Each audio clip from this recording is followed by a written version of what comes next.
Join me as I explore how a single tragic event at 83 changed Eddie Levert's life forever. Can I uncover the details that transformed his journey? Eddie Levert is a name synonymous with soulful music, as the lead singer of the O'Jays, one of the most iconic groups in music history. With hits like Backstabbers, For the Love of Money, and Don't Let Me Be the Last to Know, Eddie's voice has touched hearts across generations. But behind the spotlight, Eddie's life took a dramatic turn at the age of 83, an age when most are enjoying retirement and the fruits of their labor. A tragic event shook his world, altering his life's course forever. Destiny took an unexpected turn because later never came. Gerald and Sean stayed with their mother. Eddie buried himself deeper into music, convincing himself that success would heal the damage. But here is the shocking part. Money-filled accounts, not empty rooms. Eddie carried guilt quietly, especially when he remembered his young son chasing the car, waving goodbye with a toy microphone. That image burned into him. Every song he sang afterward carried a hidden apology. Years passed and Gerald Levert grew into a powerful artist of his own. He did not just inherit soul, he expanded it. Eddie watched his son rise with pride, believing life had given him a second chance to do something right. Their bond grew stronger through music. When they sang together, it felt like healing.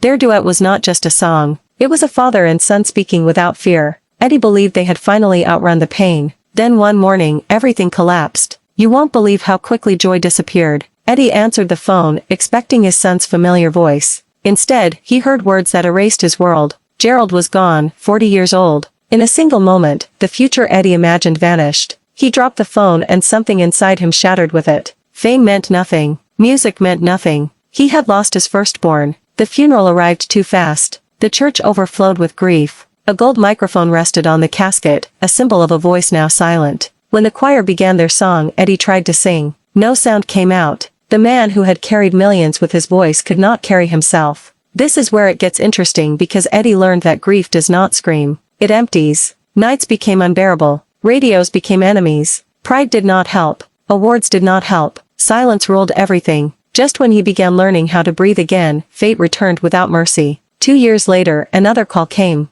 The same words, the same ending. Sean was gone too. The craziest part was that Eddie did not scream this time. The pain was too familiar, too heavy. He buried his second son with hands that already knew the shape of a coffin. No father was meant to survive this. Yet Eddie did. What makes this story different is not just the loss. It was the repetition, the cruelty of it. Eddie stood between two graves and understood something that no song could fix. Music could lift crowds, but it could not protect children. That truth settled deep inside him and changed the way he carried every note afterward. He thought the worst had already happened. He was wrong because life was not finished testing how much one heart could endure. After burying both of his sons, Eddie Levert did not collapse the way the world expected him to. Instead, he moved like a man carrying a weight too heavy to put down. Days passed, then months, and he learned how to exist with pain rather than escape it. Let me tell you, this is how survival began for him. He woke up every morning knowing that if he stayed in bed, grief would win. So he stood up even when his legs shook and faced the day with quiet strength.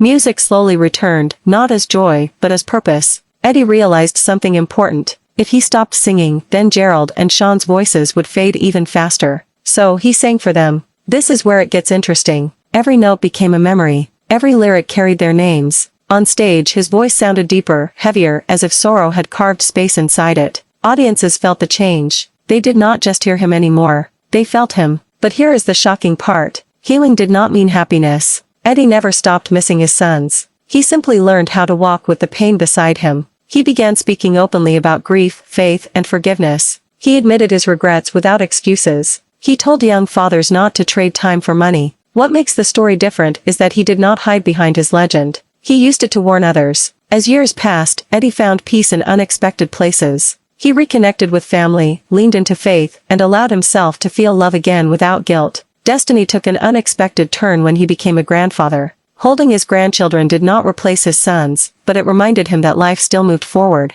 Their laughter softened the sharpest edges of his sorrow. The craziest part was that Eddie never blamed God, music, or fame. He blamed only himself, and then he forgave himself. That forgiveness did not erase the past, but it freed his future. When the O'Jays performed their final tours, Eddie stepped on stage knowing every show could be his last. He sang with honesty instead of hunger. Applause no longer defined him. Peace did. Today, Eddie Levert stood not as a man who avoided tragedy, but as one who survived it. His story was never just about fame or success. It was about loss, responsibility, and endurance. You won't believe how much strength it took to keep going. but he did. And in doing so, he proved that even when destiny took an unexpected turn, a broken heart could still beat, still love, and still sing. The event that changed Eddie's life was the loss of his son, Eddie Levert Jr., who was found dead in his jail cell. This devastating news sent shockwaves through Eddie's family and fans. The pain of losing a child is unimaginable, and at 83, Eddie was supposed to be in a place of peace and contentment. Instead, he was thrust into a period of profound grief.